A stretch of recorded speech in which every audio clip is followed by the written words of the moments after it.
जय हिंद। स्वागत है आप सभी का आपके अपने चैनल लक्ष्य तक पर सीटेट फ्री प्रैक्टिस बैच में। आज हम पढ़ने वाले हैं बाल विकास पेडागोजी के कुछ महत्वपूर्ण प्रश्नों को हम देखेंगे जो शायद आज से पहले आप न देखे होंगे।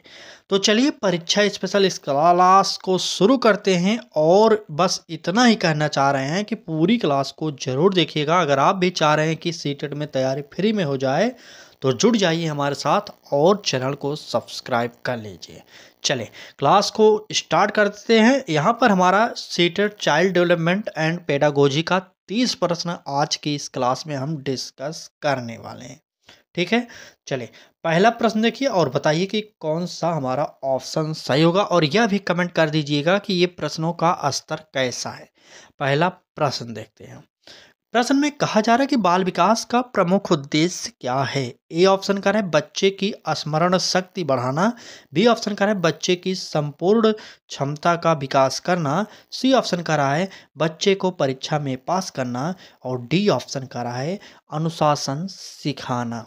चले अब आप जल्दी से कमेंट करिए और उत्तर बताइए। देखिए यहाँ पर एक बात कह रहा है कि बाल विकास का प्रमुख उद्देश्य, तो बाल विकास का उद्देश्य यह कतई नहीं होता कि अनुशासन सिखाना। बालक को बाल विकास के अंतर्गत क्या अनुशासन सिखाया जाता है?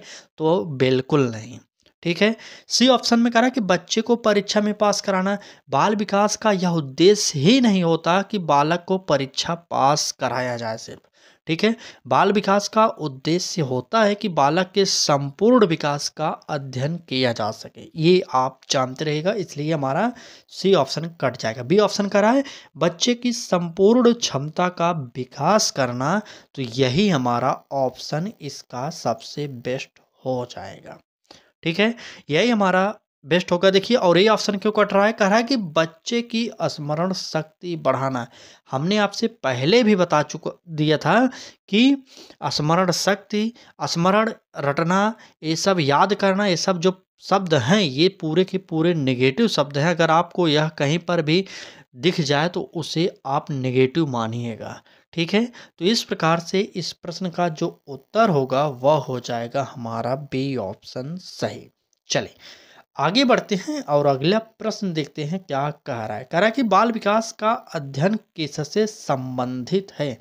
ए ऑप्शन कह रहा है केवल मानसिक विकास से, बी ऑप्शन कह रहा है केवल शारीरिक विकास से, सी ऑप्शन कह रहा है संपूर्ण व्यक्तित्व विकास से और डी ऑप्शन केवल सामाजिक विकास से।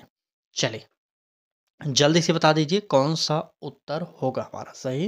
देखिए कई लोग सोच रहे होंगे कि एक ही टॉपिक नहीं है, एक ही टॉपिक में कई प्रकार के प्रश्न बनते हैं, तो आपको पढ़ना पड़ेगा क्योंकि सीटेट इस बार हमें तो 100% स्कोर से पास कर देना है। ठीक है, 100% स्कोर ऐसा नहीं कि हम 150 में 150 कर देंगे, बिल्कुल नहीं, ऐसा नहीं होगा। हमारा टारगेट है कि मिनिमम कम से कम आपका स्कोर 100 नंबर आ जाए सीटेट में, बस यही है हमारा लक्ष्य, कम से कम। ठीक है, चलिए आते हैं अपने प्रश्न पर। मेरे ट्रिक को यूज करिए। यहाँ पर केवल दिखा है, यहाँ पर केवल, दोनों ही काट दीजिए। क्यों? सिर्फ मानसिक विकास और सिर्फ शारीरिक विकास की बात कर रहा है अलग अलग, तो यह हमारा बिल्कुल नहीं होगा। और यहाँ पर भी केवल है तो केवल सामाजिक विकास से संबंधित है, तो ये भी हमारा गलत हो जाएगा। यहाँ पर जो उत्तर होगा वो हो जाएगा बाल विकास का संपूर्ण व्यक्तित्व विकास से अध्ययन किया जाता है। ये आप जानते रहिएगा और इस प्रश्न का उत्तर भी जो होगा वह सी ऑप्शन सही हो जाएगा। ठीक, चलिए अगला प्रश्न देखते हैं क्या कर रहा है अगला प्रश्न में। अगले प्रश्न में कहा जा रहा है कि बालक एक सक्रिय अन्वेषक होता है, यह कथन किसने दिया?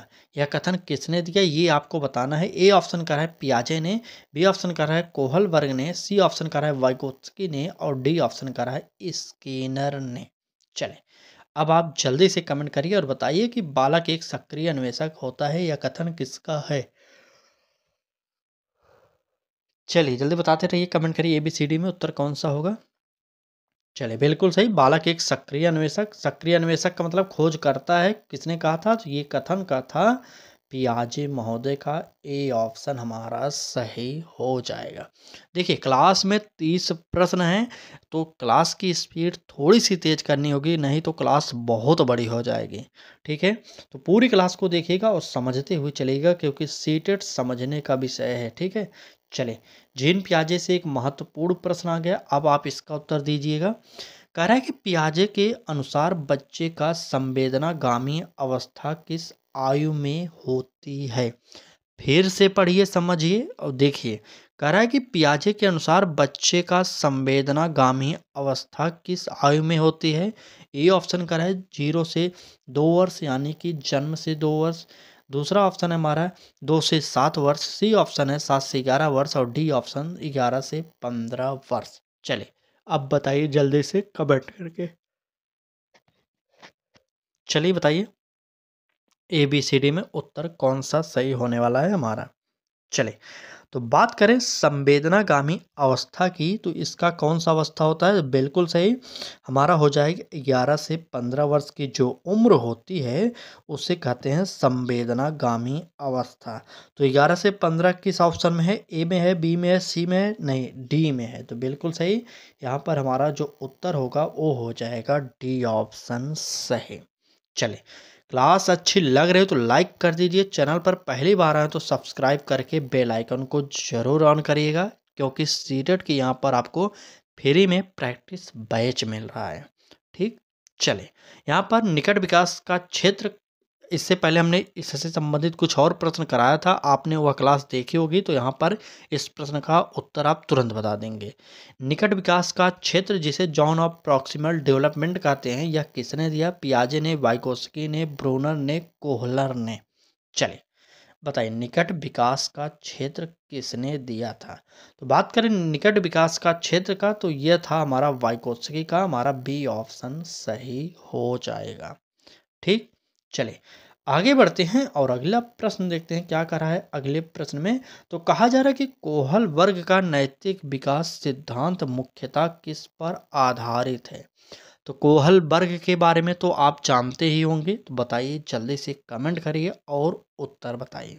चले, संज्ञानात्मक विकास पर, समाजीकरण पर, या व्यवहारात्मक पर, या भावनात्मक पर? तो आप सभी को पता होगा कि कोहल वर्ग ने नैतिक विकास का सिद्धांत दिया था, तो यहाँ पर इसमें से कोई नहीं है।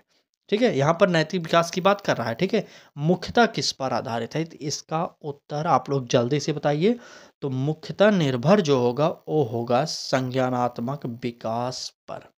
संज्ञानात्मक विकास का सिद्धांत अगर आपसे पूछा जाए किसने दिया था, तो आपको बताना होगा जीन पियाजे महोदय ने दिया था। लेकिन कोहल वर्ग का नैतिक विकास का सिद्धांत जो है मुख्यतः संज्ञानात्मक विकास के सिद्धांत पर ही निर्भर है। ठीक है, चले, यहाँ पर हमारा ए ऑप्शन सही हो जाएगा। ठीक है, चलिए नेक्स्ट प्रश्न चलेंगे और अगला प्रश्न देखेंगे क्या कह रहा है। अगले प्रश्न में कहा जा रहा है कि संज्ञानात्मक विकास का अर्थ है, क्या अर्थ है? ए ऑप्शन कह रहा है सोचने और समझने की क्षमता का विकास। बी ऑप्शन कह रहा है शरीर की गति का विकास। सी ऑप्शन कह रहा है भावनाओं का विकास और डी ऑप्शन कह रहा है सामाजिक संबंधों का विकास। चलिए बताइए कौन सा उत्तर यहाँ पर सही होगा जिसे आप संज्ञानात्मक विकास का अर्थ कहते हैं?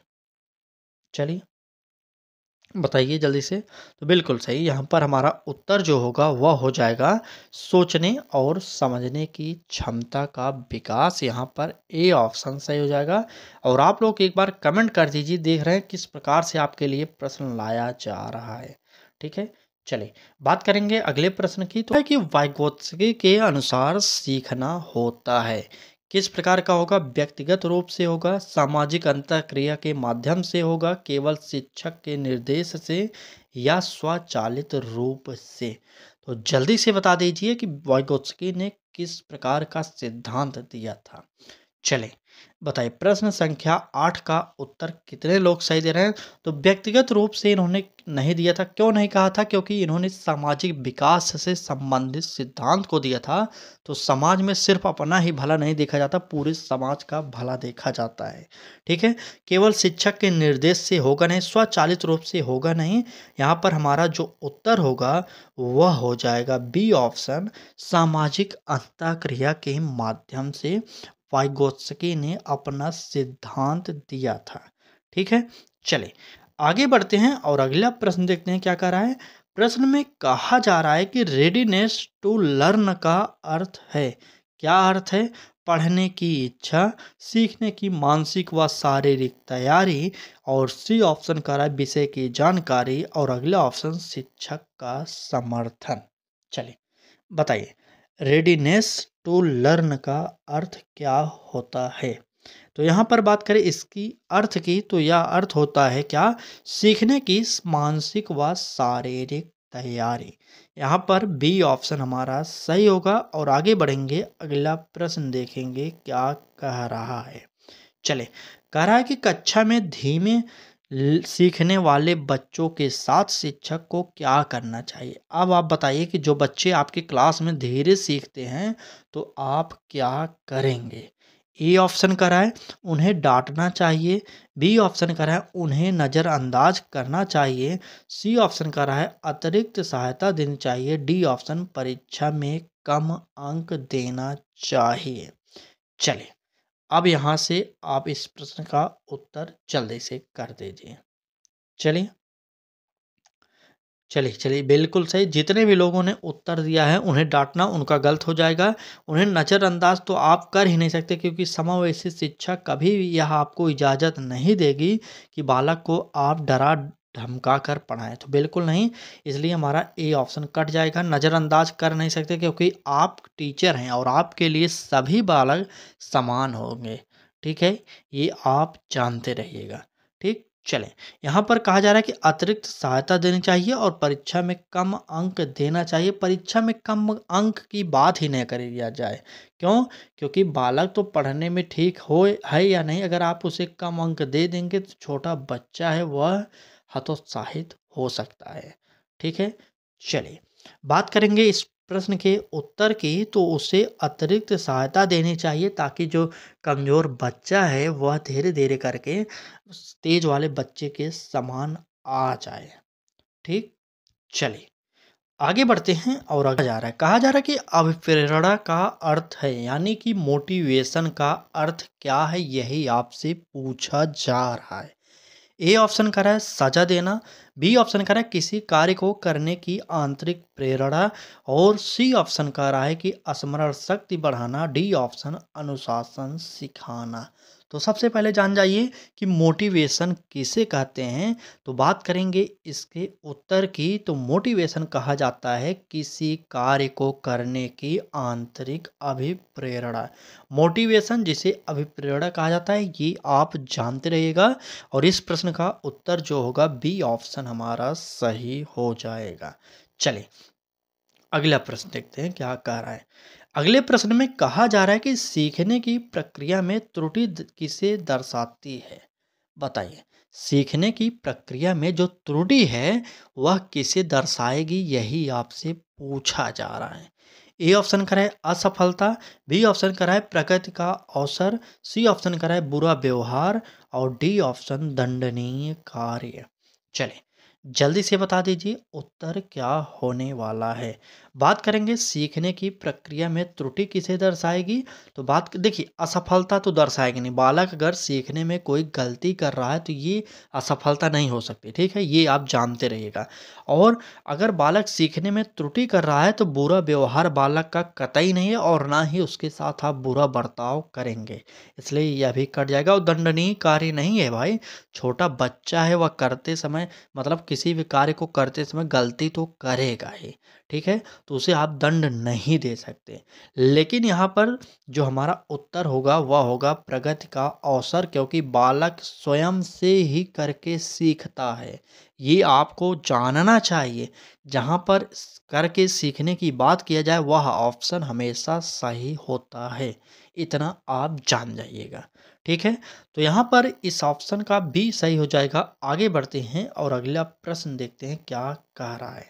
चले, अगले प्रश्न में कह रहा है कि सार्थक अधिगम जिसे आप कहते हैं मीनिंगफुल लर्निंग, ठीक है, किसने प्रतिपादित किया था।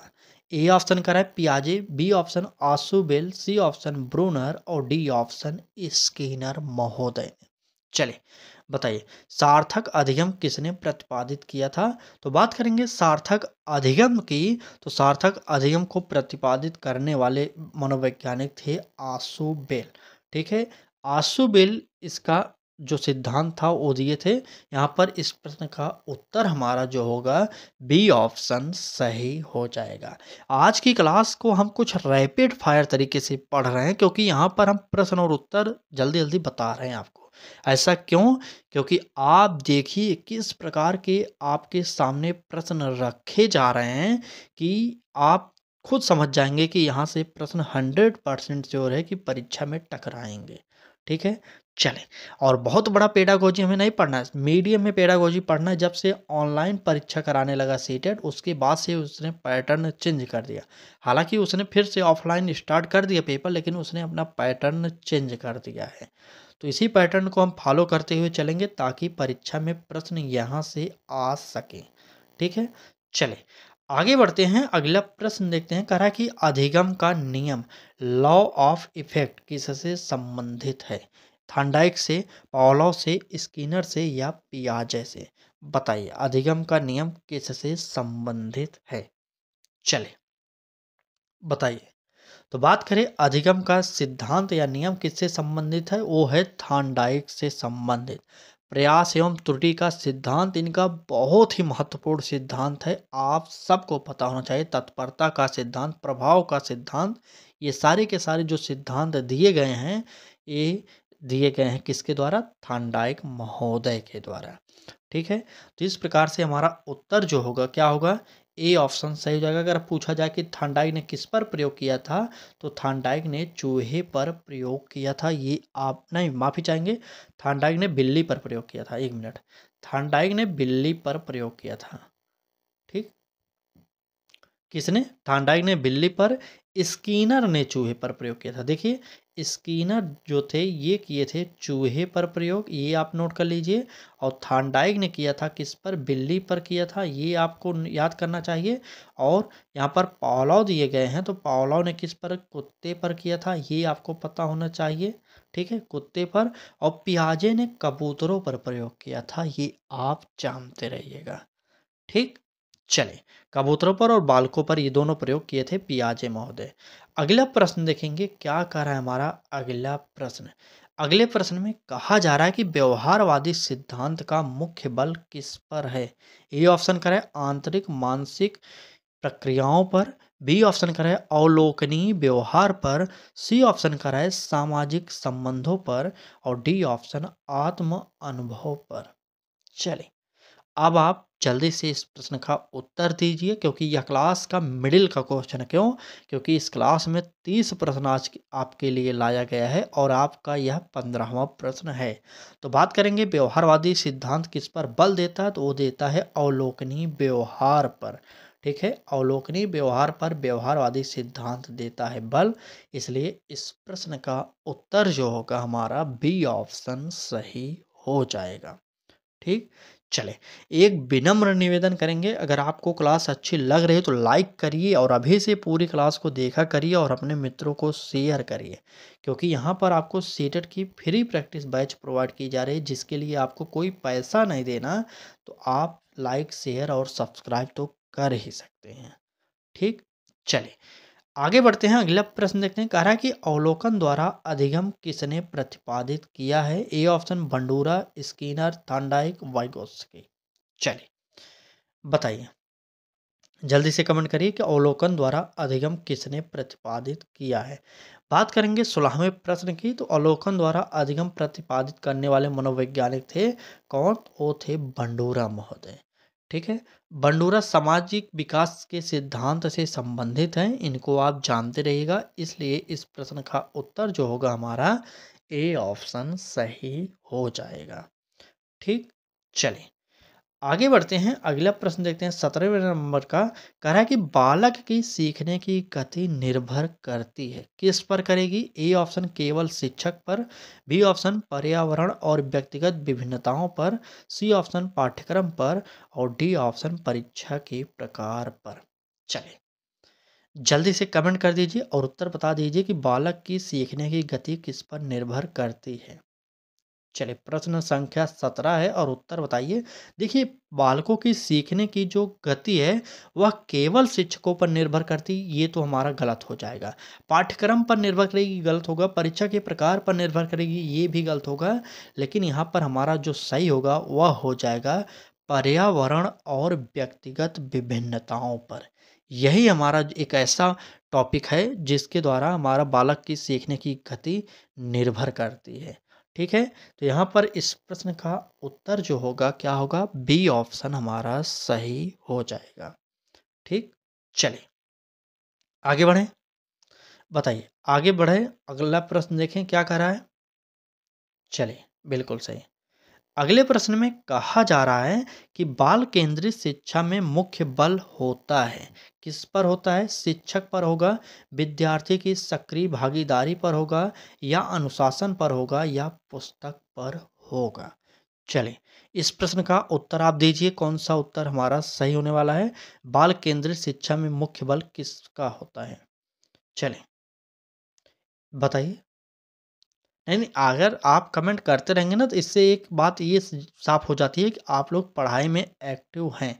और इससे कमेंट करने से आपका भी फायदा होता है क्या, कि आप अगर गलत उत्तर देते हैं, अगर जब मैं उसे सही करता हूं तो आपको वह उत्तर हमेशा के लिए याद हो जाता है और आप समझ जाते हैं आसानी से। ठीक है, तो चलिए बात करेंगे इस प्रश्न के उत्तर की। तो यहाँ पर क्या उत्तर हो रहा है, ए बी सी डी में से उत्तर बताइए जल्दी से। चलिए तो बात करें, देखिए कह रहा है कि बाल केंद्रित शिक्षा में मुख्य बल होता है, तो शिक्षक पर होगा नहीं, अनुशासन पर होगा नहीं, पुस्तक पर होगा नहीं, तो विद्यार्थी की सक्रिय भागीदारी पर ही निर्भर करता है हमारा। ठीक, चलिए यहाँ पर हमारा बी ऑप्शन हमारा सही हो जाएगा। आगे बढ़ते हैं और अगला प्रश्न देखते हैं क्या कह रहा है अगले प्रश्न में। तो कह रहा है कि शिक्षण की प्रक्रिया द्विपक्षीय होती है का अर्थ है, क्या अर्थ है। ए ऑप्शन कह रहा है केवल शिक्षक बोलता है, बी ऑप्शन कह रहा है शिक्षक और छात्र दोनों सक्रिय रहते हैं, सी ऑप्शन कह रहा है छात्र केवल सुनते हैं, और डी ऑप्शन शिक्षक आदेश देता है। चलिए बताइए ए बी सी डी में से उत्तर कौन सा होगा। प्रश्न संख्या हमारा है 19। देखिए किस प्रकार से इसमें ऑप्शन काट सकते हैं। कह रहा है कि शिक्षक आदेश देता, आदेश नहीं देगा, छोटे बच्चे हैं भाई साहब, छोटे बच्चे को आदेश नहीं देते। देखिए ये क्लास जो हमारी हो रही है पेपर 1 और पेपर 2 दोनों के लिए हो रही है, क्योंकि सी डी पी का सिलेबस सेम है, प्राइमरी का और 6 to 8 वालों का भी। ठीक है, तो दोनों लोग जरूर देखा करिए सुबह 10 बजे। अगर आपको भी यह क्लास देखनी है तो चैनल को सब्सक्राइब कर लीजिए और बेल आइकन को ऑन कर लीजिए। चलें यहाँ पर डायरेक्ट उत्तर देख लीजिए, हमारा इस प्रश्न का उत्तर होगा बी ऑप्शन, क्योंकि जो शिक्षण की प्रक्रिया द्विपक्षीय होती है उसमें छात्र और शिक्षक दोनों के दोनों जो हैं सक्रिय होते हैं। ठीक, चलिए आगे बढ़ते हैं, अगला प्रश्न देखते हैं क्या कह रहा है। अगले प्रश्न में कहा जा रहा है कि सीखने के लिए सर्वश्रेष्ठ प्रेरक तत्व क्या है। क्या पुरस्कार है, भय है, रुचि है, प्रतिस्पर्धा है। क्या है ये आप कमेंट करिए और उत्तर जल्दी से बता दीजिए। चलिए कौन सा उत्तर हमारा यहाँ पर सही होगा, ए बी सी डी। तो देखिए पुरस्कार होगा नहीं, सीखने के लिए सर्वश्रेष्ठ पूछा जा रहा है, सर्वश्रेष्ठ सबसे महत्वपूर्ण जो है, पुरस्कार उतना महत्व होगा नहीं, भय होगा नहीं, प्रतिस्पर्धा तो होगा नहीं, रुचि होती है। अगर बालक बालक हो या बड़े हों, अगर अपनी रुचि से किसी कार्य को कर रहे हैं तो वो लोग जल्दी से उस कार्य को सीख जाते हैं और कार्य को जल्दी से कर भी लेते हैं। ठीक है, तो यहाँ पर सबसे महत्वपूर्ण योगदान किसका है, तो रुचि का है। यहाँ पर हमारा उत्तर जो होगा सी ऑप्शन सही हो जाएगा। चलिए अगले प्रश्न देखते हैं क्या कह रहा है। अगले प्रश्न में कहा जा रहा है कि कक्षा में प्रश्न पूछने का उद्देश्य क्या है। क्या विद्यार्थियों को डराना है, ध्यान आकर्षित करना है, सोचने की क्षमता विकसित करना, या अनुशासन बनाए रखना। जल्दी से बताइए कि कक्षा में प्रश्न पूछने का उद्देश्य क्या है। चलिए बताइए कौन सा उत्तर यहाँ पर हमारा सही होने वाला है। प्रश्न संख्या 21 है।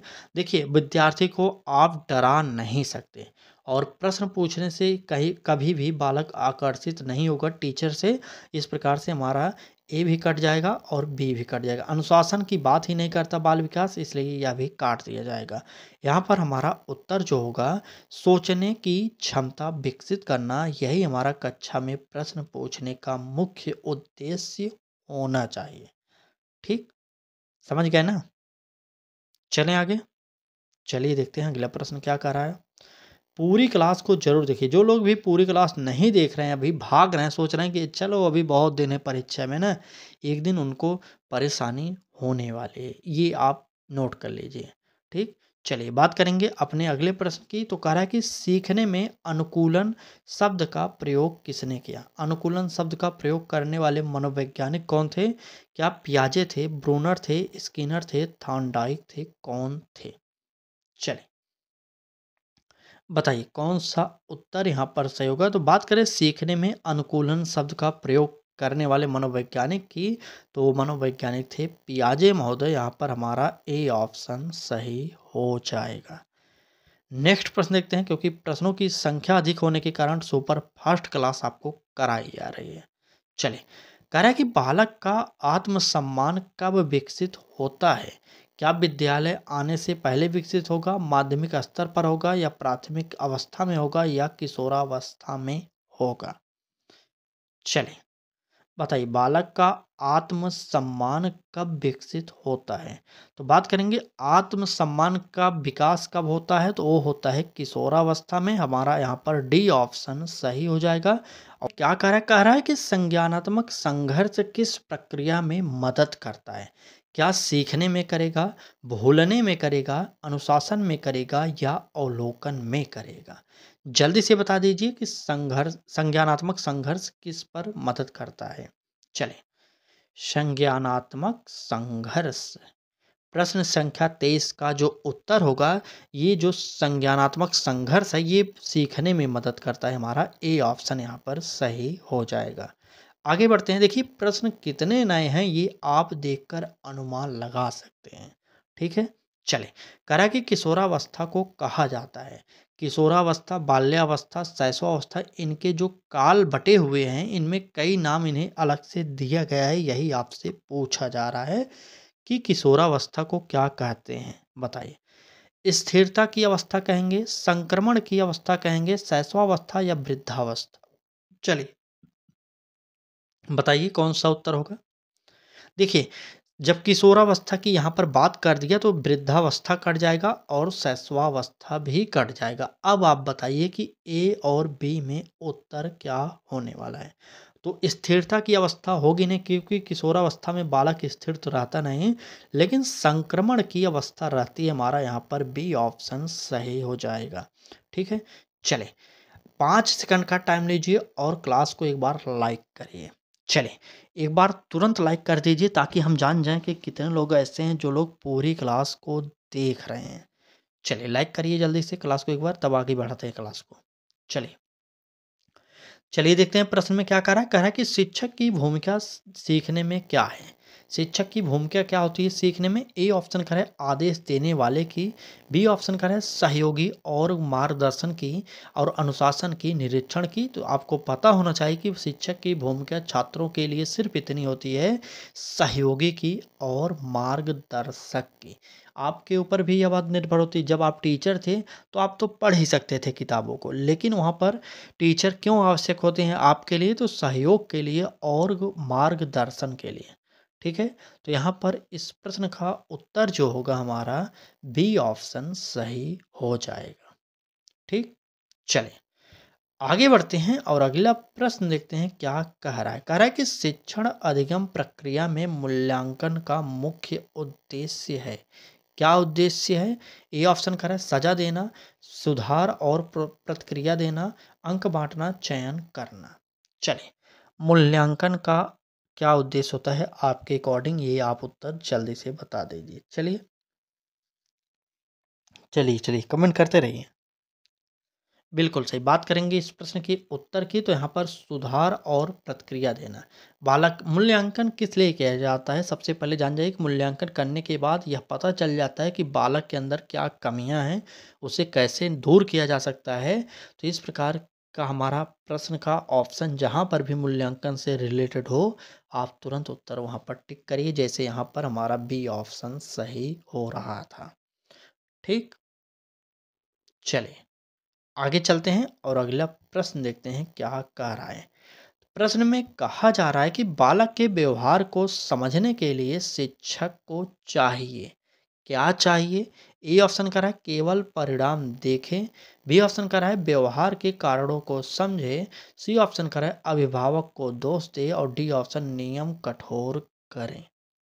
चलें, बताइए कौन सा उत्तर यहाँ पर हमारा सही होगा। प्रश्न संख्या 28 है और देखिए यहाँ पर केवल कट जाएगा, केवल शब्द लगते ही कट जाएगा। और अभिभावक को दोष दें ऐसा बिल्कुल नहीं, नियम कठोर करें ये भी नहीं होगा।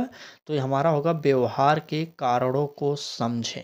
बालक कहीं पर भी गलत व्यवहार किसी से करता है तो आपको मारना नहीं, उसे डांटना नहीं, सबसे पहले समझना है कि बालक ऐसा क्यों किया। ठीक है, तब उसका निदान करना आपको ही है। चलें, प्रश्न का उत्तर जो होगा बी ऑप्शन होगा। और आगे बढ़ेंगे, अगला प्रश्न देखेंगे क्या कह रहा है। चलें, कह रहा है कि समावेशी शिक्षा का अर्थ है। समावेशी शिक्षा सबसे पहले जान जाइए, सभी के विकास की बात करता है समावेशी शिक्षा, इतना आप जानते रहिएगा। ठीक है, ये ऑप्शन करें केवल विशेष बच्चों के लिए। अभी मैंने बताया कि सभी बच्चों को वह समान मानती है, तो यहाँ पर विशेष बच्चों की बात किया जा रहा है, इसलिए यह भी हमारा कट जाएगा। बी ऑप्शन करें सभी बच्चों को समान अवसर देना, ये तो सही हो सकता है, लेकिन आगे देखेंगे मेधावी छात्रों पर ध्यान देना, केवल सामान्य बच्चों को पढ़ाना। तो देखिए, ना तो सिर्फ विद्यालय में आप सामान्य बच्चों को ही पढ़ा सकते हैं और ना ही आपको मेधावी बच्चे पर, जो पढ़ने में ठीक ठाक हैं, उन पर ज़्यादा ध्यान देने की बात किया जाता है हमारे सीटेट के द्वारा, सीबीएसई के द्वारा। ठीक है, तो क्या उत्तर होगा? तो उत्तर होगा सभी बच्चों को समान अवसर देना। ठीक, यहाँ पर इस प्रश्न का उत्तर होगा बी ऑप्शन सही। आगे बढ़ते हैं, अगला प्रश्न देखते हैं जो कि प्रश्न संख्या है 30। चले, कह रहा है कि कक्षा में विविधता का सम्मान करने का अर्थ है, क्या अर्थ है? ए ऑप्शन करा है सभी को एक जैसा बनाना, बी ऑप्शन करा है भिन्नताओं को स्वीकार करना, सी ऑप्शन कमजोर छात्र बच्चों को अलग करना और डी ऑप्शन प्रतिस्पर्धा बढ़ाना। चले, बताइए कौन सा उत्तर यहाँ पर हमारा सही होगा। चलिए जल्दी से कमेंट कर दीजिए। बिल्कुल सही। डायरेक्ट उत्तर याद कर लीजिए, क्योंकि यहाँ पर उत्तर होगा बी ऑप्शन। क्लास आज थोड़ी-सी बड़ी हो गई लगता है, तो उसके लिए हम माफ़ी चाहेंगे अगर क्लास बड़ी हो गई, लेकिन प्रश्न संख्या अगर 30 तक डेली क्लास कराई जाएगी, तो आप खुद सोचिए कि प्रश्न के अकॉर्डिंग तो क्लास बड़ी होगी ही। चलें, अगले क्लास को हम 25 क्वेश्चन के साथ लेकर आएँ, आप कमेंट करिएगा। जितने भी लोग इस क्लास को लास्ट तक देखें, वो कमेंट करके ज़रूर बताएँ कि क्लास कैसी लगी। बाकी क्लास अच्छी लगी तो लाइक कर दीजिएगा, चैनल को सब्सक्राइब करके बेल आइकन को भी ऑन करिए और जुड़ जाइए लक्ष्य तक से, और अपने लक्ष्य को इस बार ज़रूर हासिल कर लीजिए। ठीक है, चलें, आज की इस क्लास में बहुत इतना ही था मतलब। ठीक, चलिए धन्यवाद।